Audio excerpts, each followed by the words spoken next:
Très bon début de semaine sur les antennes de Numérica Télévision. Mesdames et messieurs, bienvenue à cette édition d'information. D'abord, les titres. Le coup d'envoi de la 4e conférence des gouverneurs a été donné ce lundi à Lubumbashi par le chef de l'État. Plusieurs points seront débattus au cours des assises de 3 jours, dont l'état des lieux des 25 nouvelles provinces, plus la ville de Kinshasa.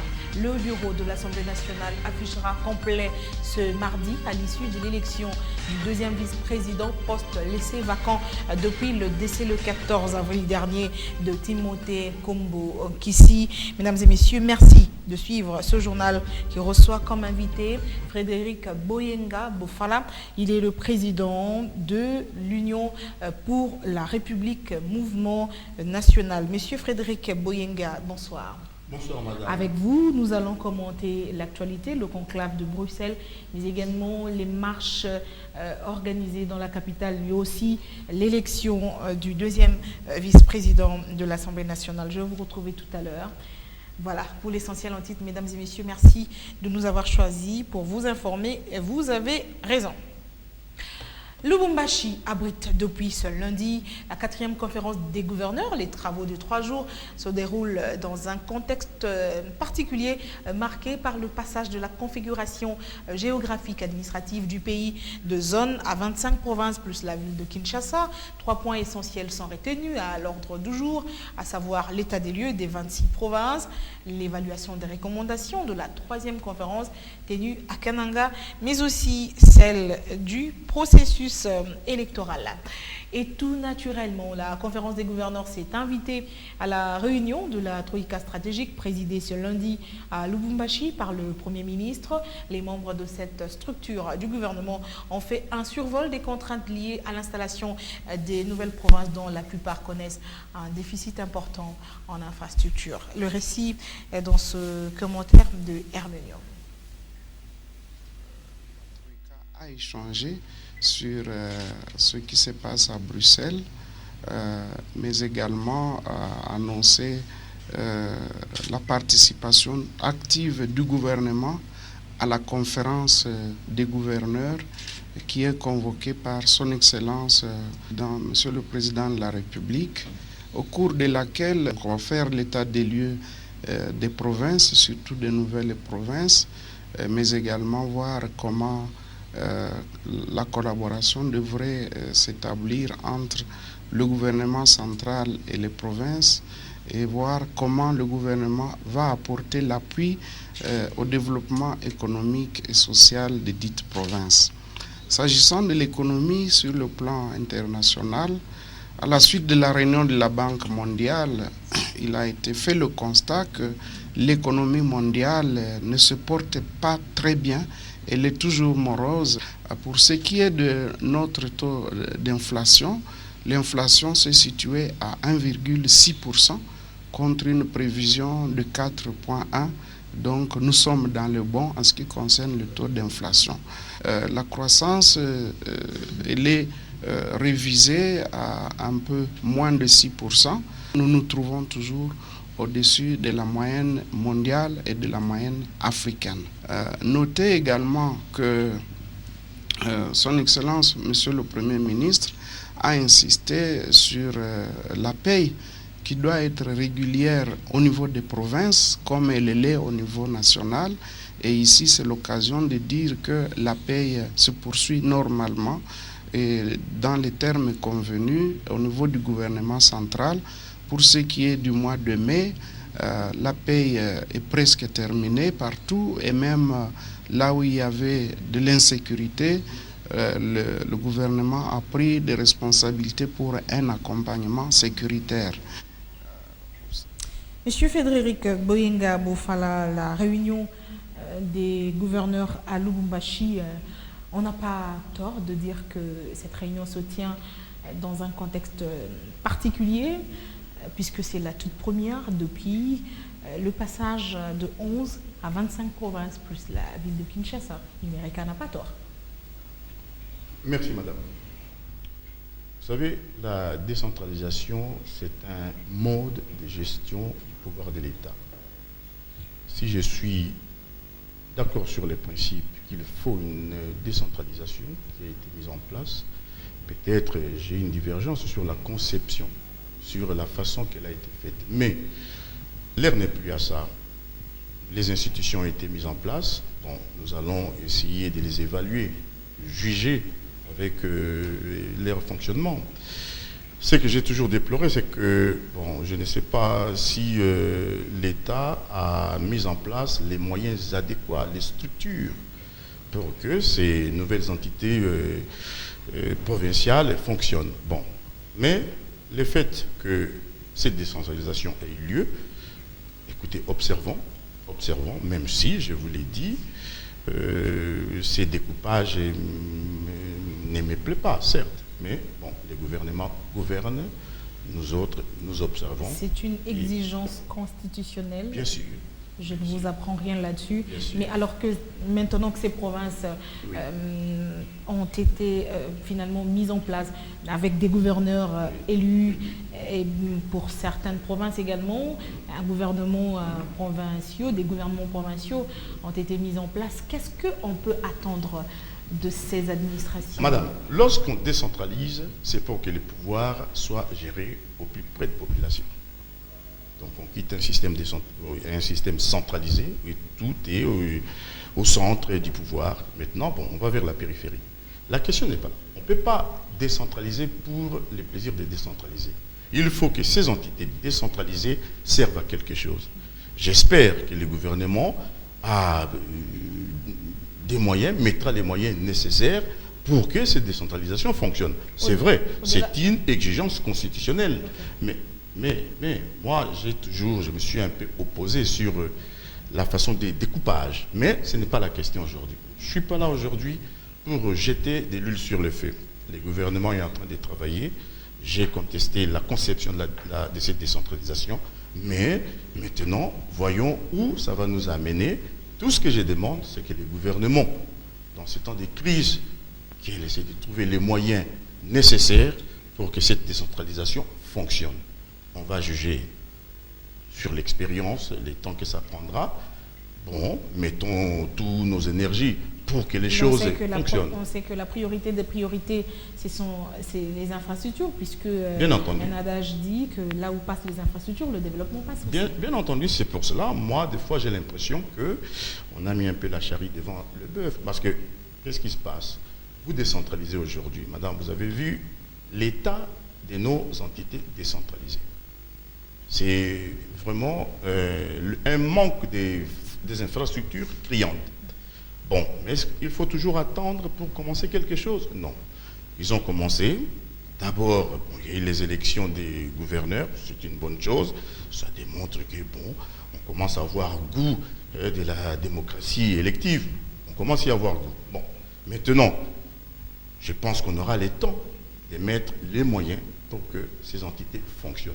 Moi, la question, c'est les moyens. C'est les moyens. On peut décentraliser. C'est vrai, je suis d'accord sur les principes. Je suis partisan.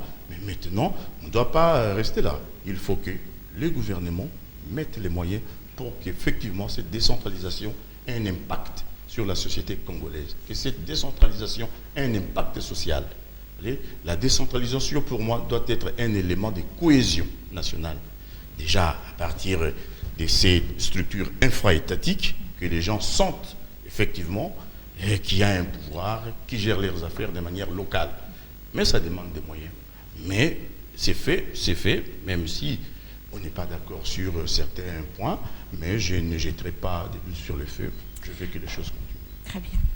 Et c'est ce mardi que sera connu le deuxième vice-président de l'Assemblée nationale ce lundi. C'était la campagne électorale, une campagne électorale qui battait son plein au Palais du Peuple. Véritable opération de séduction des candidats envers leurs collègues. Une campagne de bouche à l'oreille, comme vous allez le voir sur ces images. 12 candidats en course pour un seul fauteuil, la deuxième vice-présidence de l'Assemblée nationale. Le décor planté tôt ce lundi annonçait déjà l'événement. Une véritable campagne où les candidats ont sorti chacun leur stratégie afin d'attirer l'attention des électeurs.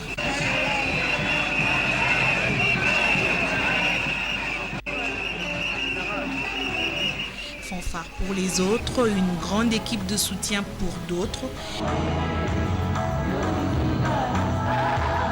Et puisque toutes les stratégies sont bonnes pour convaincre, d'autres ont songé même à distribuer un sandwich. Bref, l'opération séduction.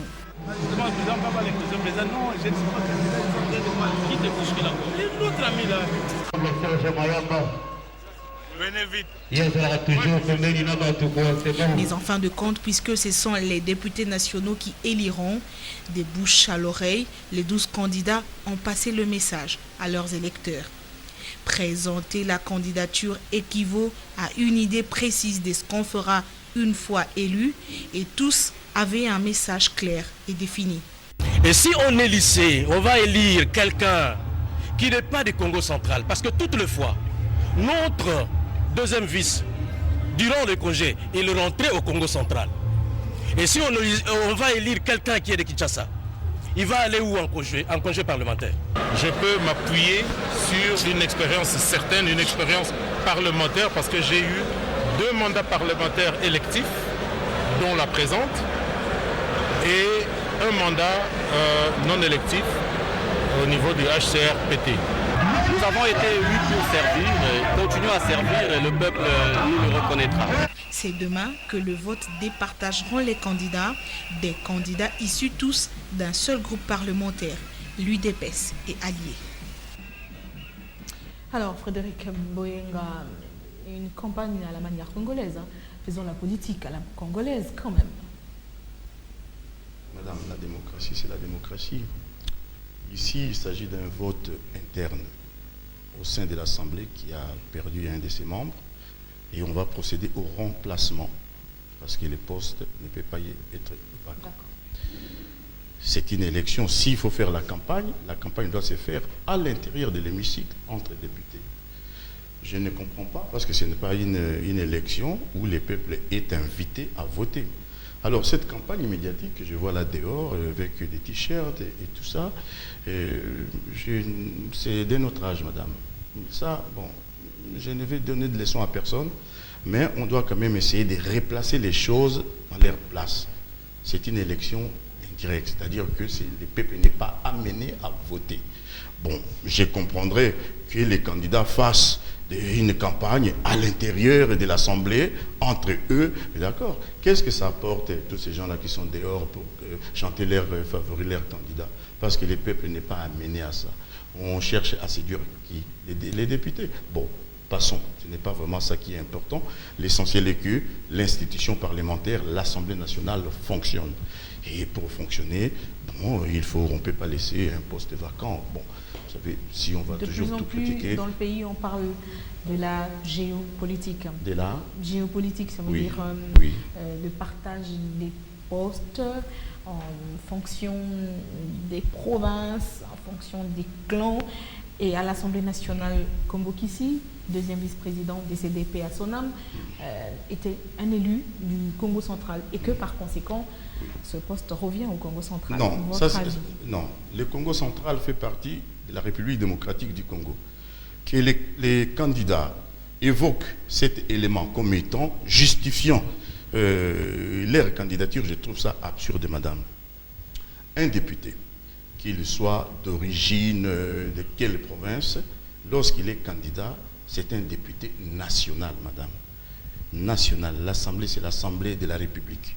Les élus sont les élus de la nation, les élus du peuple. Bon, qu'une place laissée vacante revienne automatiquement à une province, ben, je crois que nous cheminons là vers des confusions que nous avons vécues vers les années 60, madame. Il faut faire attention.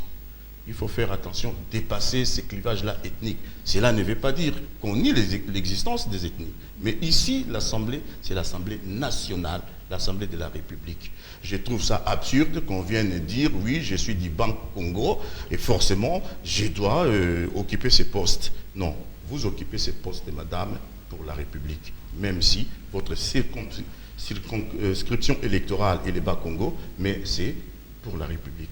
Un Moulouba, un Mongo, je n'en sais rien, un Chouaïlophone peut être candidat à ces postes-là et représenter les Bas-Congo. Nous devons dépasser ce genre de choses-là. Et alors que certains battaient campagne, un autre se faisait élire. Il s'agit du député national Emery Okunji, élu premier vice-président de la commission politique, administrative et juridique de la Chambre basse du Parlement. Il succède à Christian Badibangui, décédé. De même, en plénière, les députés ont validé les mandats de 8 suppléants. 3 candidats étaient en course pour le remplacement de Christian Badibangui, décédé au poste de premier vice-président de la commission politique, administrative et juridique de la Chambre basse du Parlement. Après le vote, les 60 votants ont porté leur choix sur Emery Okunji, qui obtient 31 voix contre 21 pour le député Mirindi et 3 pour le député Massoassoa. Je tiens à remercier sincèrement l'honorable Mirindi et l'honorable Massoassoa pour cette compétition démocratique, cette compétition électorale à laquelle ils ont eu le courage de se présenter. En second lieu, je tiens à remercier sincèrement tous les collègues qui m'ont fait confiance. C'est le couronnement d'un travail bien fait, apprécié par vous. Encore une fois, je vous remercie sincèrement et je me mettrai au travail de notre commission, au travail de la République pour l'intérêt général de notre pays. Et en plénière, dans la salle de congrès, les députés nationaux ont validé les mandats de 8 suppléants. Ils siégeront désormais comme députés nationaux. Et toujours à l'Assemblée nationale, le bureau de la Commission électorale nationale indépendante a déposé ce lundi le rapport annuel 2015, mais aussi le rapport de la mission officielle de l'Organisation internationale de la francophonie et des Nations unies, effectué à Kinshasa.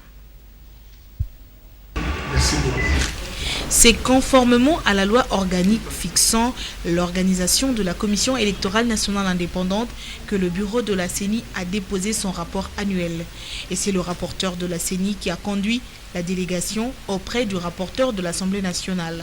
Jean-Pierre Kalamba était accompagné des quelques membres du bureau et de la plénière.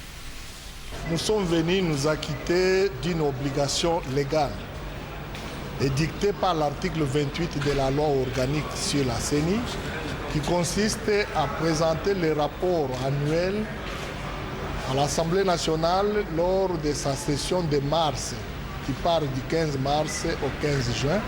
C'est ce que nous venons de faire ces jours. Et nous en avons aussi profité pour remettre au rapporteur qui représentait le bureau de l'Assemblée les 2 rapports issus de la mission concertée OIF-ONI sur l'évaluation des besoins de la CENI. Et ces 2 rapports pourront être aussi distribués aux députés représentants du peuple pour qu'ils en prennent la teneur et qu'ils comprennent que les contraintes telles que présentées par la CENI sont réelles et eux aussi l'ont constaté à travers leurs 3 hypothèses. Nous aurons à parler en long et en large avec la presse pour leur expliquer et distribuer les 2 rapports de façon à édifier les uns et les autres. La République démocratique du Congo a célébré, comme les autres nations du monde, la journée internationale sur la sensibilisation à l'albinisme. Thème de cette 2e édition, célébrons la diversité, promouvons l'inclusion et défendons nos droits. La cérémonie a eu lieu au collège Boboto dans la commune de Lagombe. Enjeu, garantir la protection sociale et juridique des albinos au Congo démocratique. Michel Kere, Alain Zongona, reportage. La 2e édition de la Journée internationale des personnes atteintes d'albinisme est porteuse des promesses. Le ministère des Affaires sociales et la Commission nationale des droits de l'homme s'engagent à promouvoir la protection sociale et juridique de cette catégorie des personnes vulnérables. Cette journée ne devrait pas être prise dans un angle de pitié ou de compassion, mais plutôt dans un angle de compréhension du fait que l'humain comprenne que l'albinos aussi est un être humain, comme tous les êtres humains dans l'univers. Comprendre que toutes les personnes sont égales et que l'albinos fait partie de cette égalité et que l'albinos devrait bénéficier d'une égalité des chances malgré les handicaps minimes qu'il possède, c'est-à-dire le manque de la mélanine et le problème de vue. Je pense que l'albinos est candidat au bonheur et à l'excellence. Et ce jour est censé nous le rappeler tout au long de notre vie. À chaque fois que nous célébrerons cette journée, chaque personne devra comprendre que l'albinos a les mêmes chances et ne devrait pas être minimisé pour rien au monde. Voilà. Le Bureau des Nations Unies pour le droit de l'homme et le ministère de la Justice, ainsi que la présidence de la République, convient tout le monde au changement des comportements à l'égard des personnes atteintes d'albinisme. Je leur garantis de ma protection et de leur assistance à tout moment que viendra l'opportunité. Merci. Je vous remercie. Souvent accusées à tort de sorcellerie, les personnes atteintes d'albinisme souffrent des préjugés sociaux et de marginalisation. Frédéric Boyenga, en réalité, la question de la discrimination des albinos ne devrait même pas se poser. Non, madame. Ils souffrent des stéréotypes en Afrique. C'est même choquant. Bon, la chose à reconnaître ici, c'est qu'on a pris en considération, en compte, cette question. Cela veut dire que quelque chose se pose dans notre société. Les Nations Unies. Mais si les Nations Unies prennent ça en considération, c'est qu'il y a un problème. Mais madame, en vous regardant droit dans les yeux, je vais vous dire une chose, c'est que nous sommes encore dans des sociétés arriérées. Arriérées, il ne faut pas avoir peur de les dire, madame. Ces choses-là ne devraient même pas exister.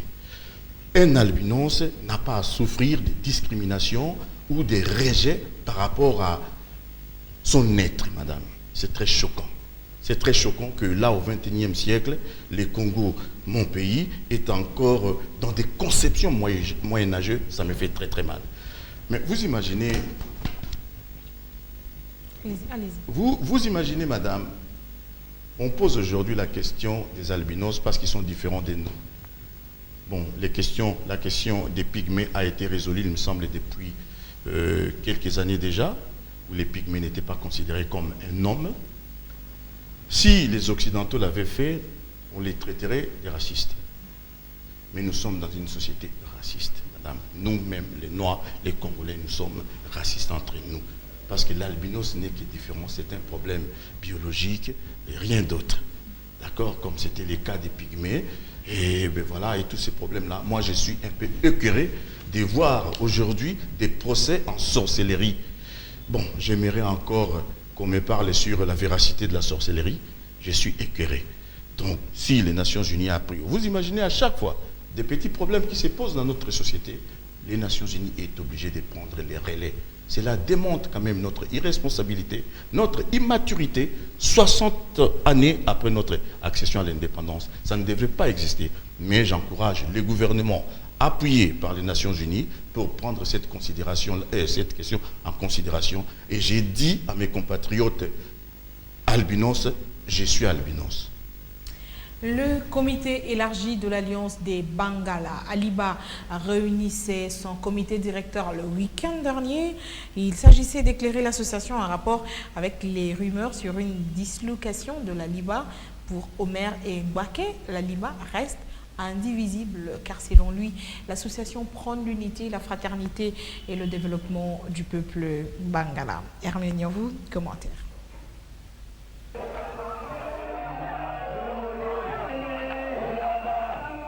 L'amour, la fraternité, l'unité sont les maîtres mots de l'association sans but lucratif Alliance de Bangala.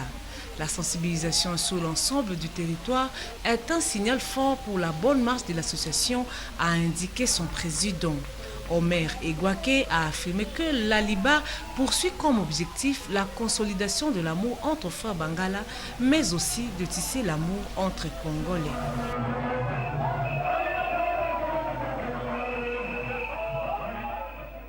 Cette rencontre est la suite des tournées entreprises par le président de l'Aliba à Kinshasa. Le comité directeur élargi que vous voyez aujourd'hui a décidé de reprendre cette tournée.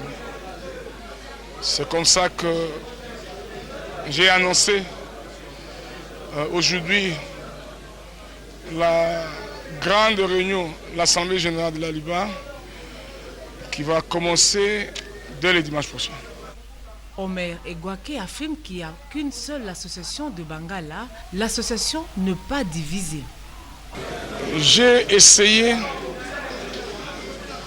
par rapport à des rumeurs faisant état de problèmes au sein de la Liban, de porter quelques éclaircissements, notamment sur la création de la Liban. La Liban est politique. Aujourd'hui, la Liban continue ses activités. Dans un autre contexte politique, le président Mobutu absent, mais avec le président Kabila, qui n'est pas Mongala, mon choix, Katanga. Pour la petite histoire, l'Alliance des Bangala était créée en 1990 après le discours de l'ancien président Mobutu sur le multipartisme. Allez, on va parler sport à présent. 0 but partout entre V-Club et Daring Club Motema Pembe pour le compte de la phase retour du play-off du championnat national. V-Club et DSMP, un choc dévalué par une affluence pas du tout de grand jour et surtout par du gaz lacrymogène. Et à la mi-temps de ce rendez-vous du dimanche dernier. Retour sur image dans ce commentaire signé Paul Cazozo sur les images de Théodore Chitoli.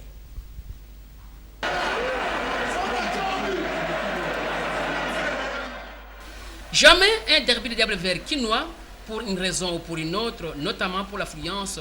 C'est vraiment écœurant de voir qu'un derby aussi important comme V-Club Imana, que les stades soient disons, presque vides. N'a été aussi dévalué que celui du dimanche 12 juin 2016 au stade de Martyr. En dépit de la petite affluence du public, les acteurs étaient présents sur l'aire de jeu pour le spectacle et à la recherche de but. Il n'y en aura pas, mais plutôt de nombreux ratés de part et d'autre aux premières 45 minutes. À la pause, on vit un spectacle on ne peut plus indigeste, inutile et malvenu.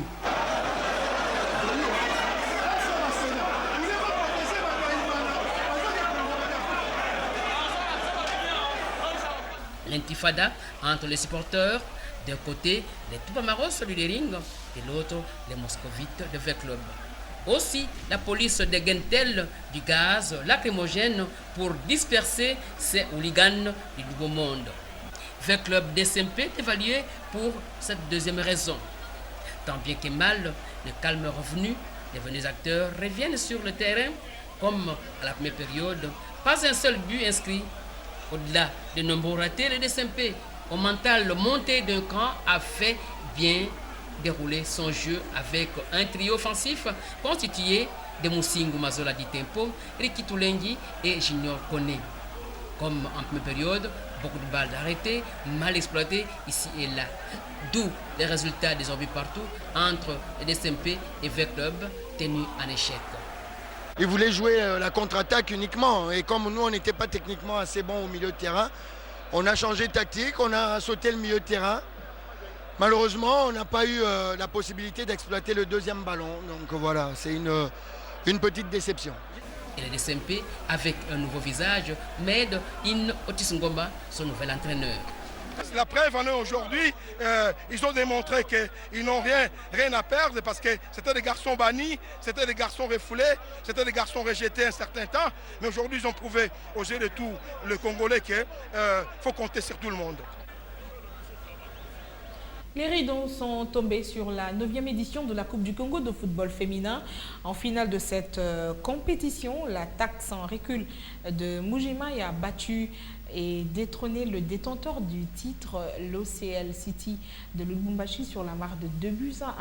C'était le week-end dernier au stade Tata Raphaël. Paul Cazozo, Théodore Chitoli.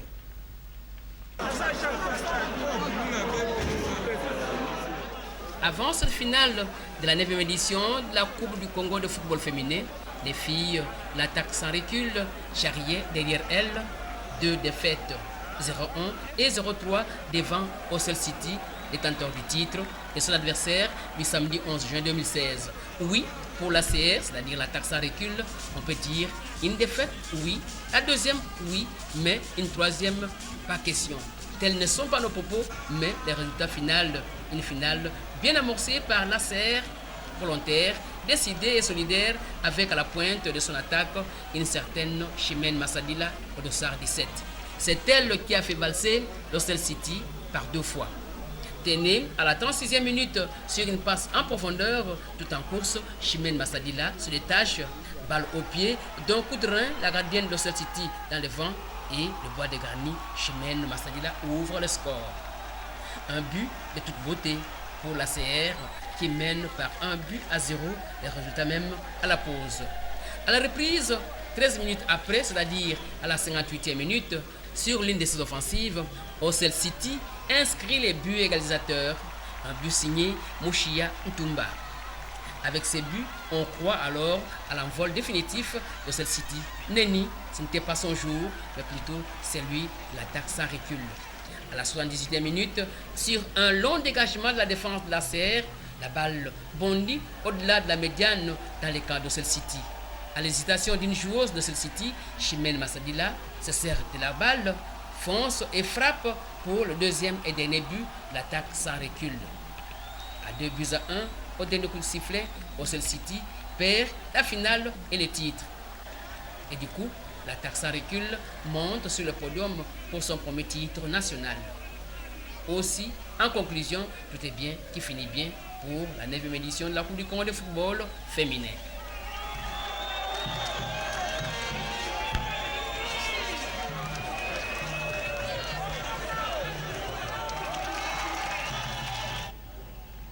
Frédéric Boyenga Boufala, c'est à nous maintenant. Alors, parlons politique, parlons actualité. L'actualité, c'est entre autres ce dialogue national.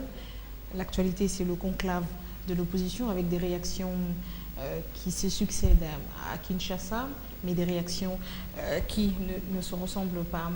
D'abord, le conclave de Bruxelles, de Jean-Val. Quelle a été votre analyse là-dessus? Merci, madame.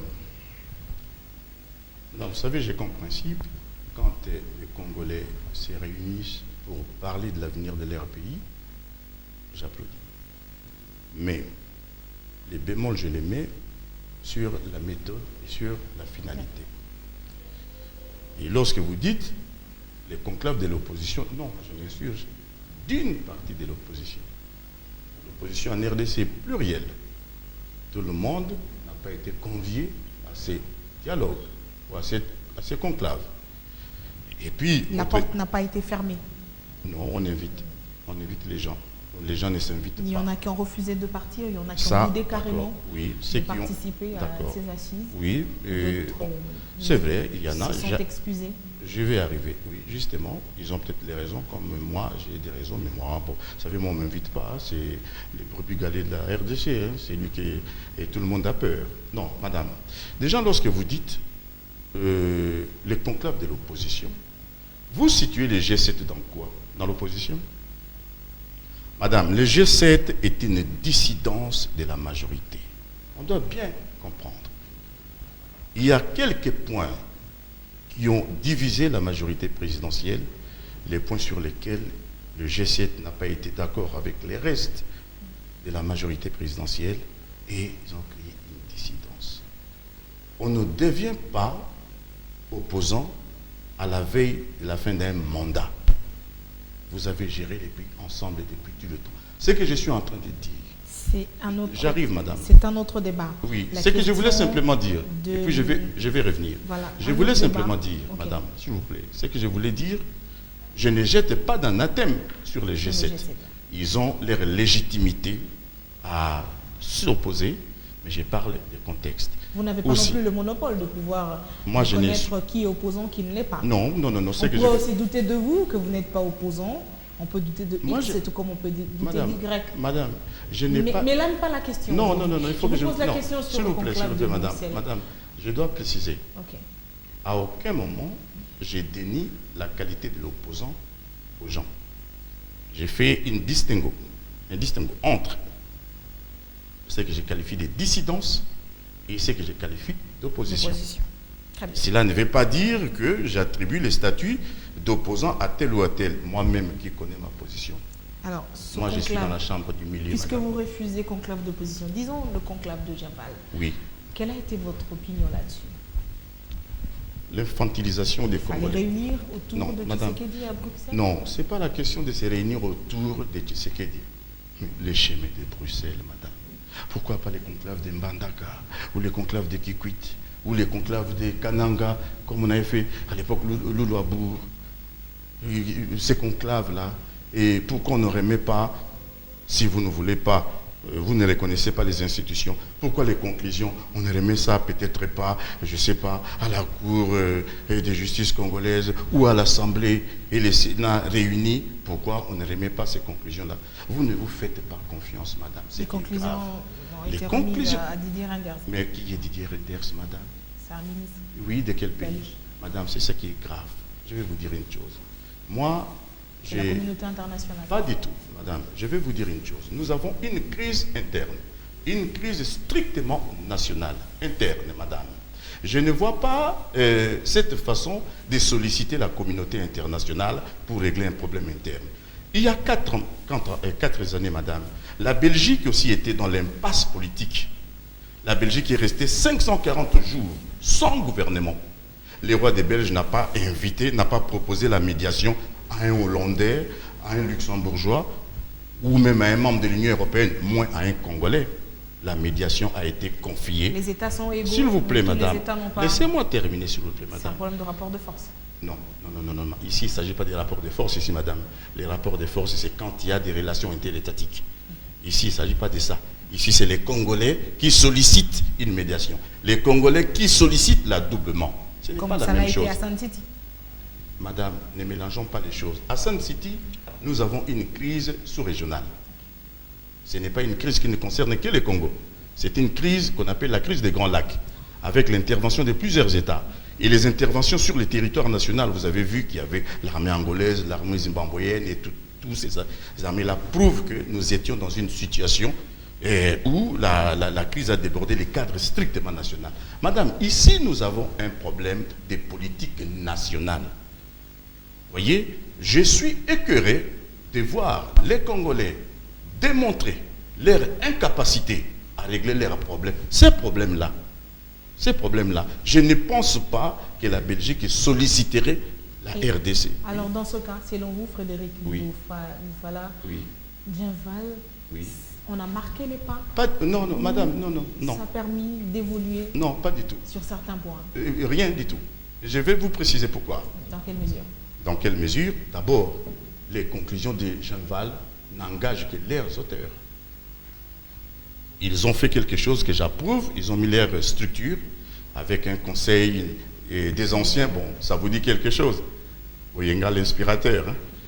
Ils ont mis ça, c'est une bonne chose. Ils ont une structure qui est importante, qui va leur permettre de discuter peut-être quand il y aura le dialogue. Ce conseil de ça, je rappelle, vous en parliez déjà dans votre oui, madame, premier ouvrage. Madame, ouvrage, comment sortir de l'impasse politique. Oui, madame, c'est pour vous dire, je suis fier que mes idées font chemin. Et lorsque j'apprends même que, bon, oui, on commence aujourd'hui à parler les retours aux élections, le scrutin à deux tours, vous voyez vous-même qui travaille et qui spécule. Madame, moi je ne fais pas partie de la théâtralité. On me déteste pour cela. Je ne m'engagerai jamais dans la médiocrité. Des choses que j'estime médiocres. Mais lorsque mes compatriotes se réunissent comme ils ont fait à Djambal, j'approuve leur démarche dans l'esprit, les Congolais se réunissent. Mais les méthodes, la démarche, pourquoi aller à Bruxelles? Et puis, ce que je n'accepte pas. Si nous allons faire un dialogue, ça doit être un dialogue inclusif. Madame, tous les problèmes doivent être réglés. Si nous ne réglons pas les problèmes, ces problèmes-là, nous rattraperons. Or, quand j'entends certaines déclarations où on dit tel ne doit pas participer, tel participe ou tel ne participe pas, c'est grave, madame. Je ne vois pas comment est-ce que les Congolais ne remettraient même pas ces conclusions-là au secrétaire général des Nations Unies. Écoutez, madame, au moins, même à la rigueur, même si je déplorerais, même pas au secrétaire national des Nations Unies, mais on remet ça Même pas au Premier ministre belge, mais au ministre des Affaires étrangères de la Belgique. Mais au moins vous êtes d'accord avec Étienne Tshisekedi Sûr. dans l'idée de participer à un dialogue. Madame, c'est moi qui n'a pas cessé d'inviter les gens au dialogue. Vous n'allez pas, quand je parle de l'impasse politique. Alors, selon les conclusions de Jean Val, oui.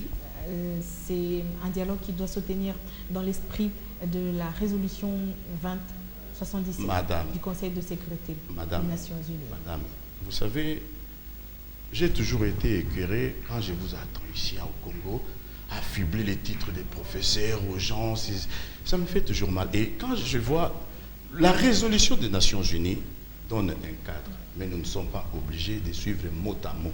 D'accord? Il vous dit, vous avez une crise, mais ce n'est pas les Nations Unies qui doivent nous définir la politique interne. Qu'est-ce qui sera dit dans ce dialogue, Frédéric Boyenga, puisque oui.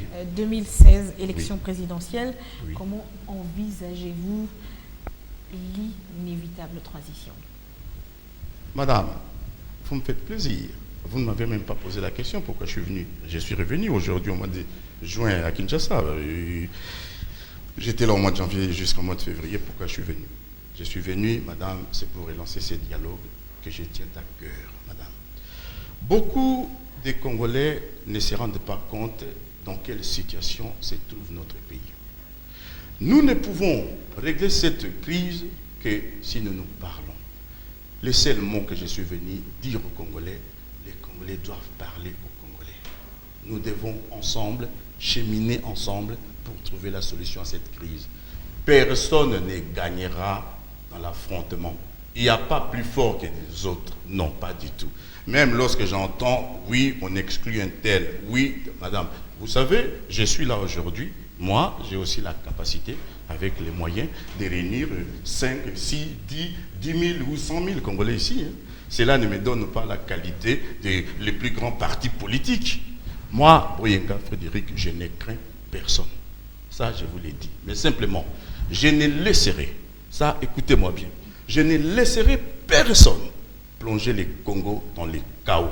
Je vous ai toujours dit, j'interviendrai. À ce moment-là, quand je dis j'interviendrai, contre ceux qui chercheraient aujourd'hui à nuire la cohésion qui est difficilement, que nous avons difficile à assurer là, je n'accepterai pas de voir que les Congolais s'entre-déchirent encore. C'est pour cela, je demande à tous les compatriotes de la majorité présidentielle, de l'opposition, nous devons cheminer sur une troisième voie ensemble. Cette troisième voie, c'est la voie du dialogue. Je vais vous retrouver pour conclure. Le temps pour nous de lire la presse. Des crocs en jambes en accusation plus ou moins fondées. Majorité présidentielle et opposition n'en finissent pas de proclamer des légitimités particulières. Certains disent stop au 20 décembre. D'autres crient au coup d'État constitutionnel. La revue de presse est signée Mouine Moropfel. Pas de revue de presse, voilà. On va conclure cette édition. Frédéric Boyenga, Moufala, vous avez suivi, vous étiez en France, je crois, oui. Quand il s'est tenu une marche de l'opposition, des marches à Kinshasa. D'abord la marche de l'opposition, expression parfaite de la démocratie. Bien sûr, hein, bien sûr. La liberté d'expression. Oui. Oui, même si peut-être, bon, les thèmes, on ne partage peut-être pas les mêmes thèmes, mais le fait que l'opposition s'organise pour manifester, ça démontre quand même que, bon, nous cheminons vers une démocratie qui est difficile à accoucher, certes, oui, mais l'opposition a marché. Bon, je trouve ça une bonne chose. Peut-être les thèmes, bon, ne conviennent pas, mais là, pourquoi pas, c'est une bonne chose. Merci beaucoup d'être passé sur les antennes de Numérica Télévision, commenter l'actualité avec Merci beaucoup, madame. Je suis encore ravi d'être invité sur vos antennes. À très bientôt, mesdames et messieurs. Merci beaucoup d'avoir suivi cette édition. La rediffusion, c'est à 23h demain, 7h. Entre-temps, vous suivrez à 21h15 le magazine Noticias qui reçoit John Kolela, élu UDPS à Likasi. Je vous retrouve demain, 19h, avec le même plaisir. Bonsoir chez vous et surtout, très bonne suite de programme sur Numérica Télévision. À demain.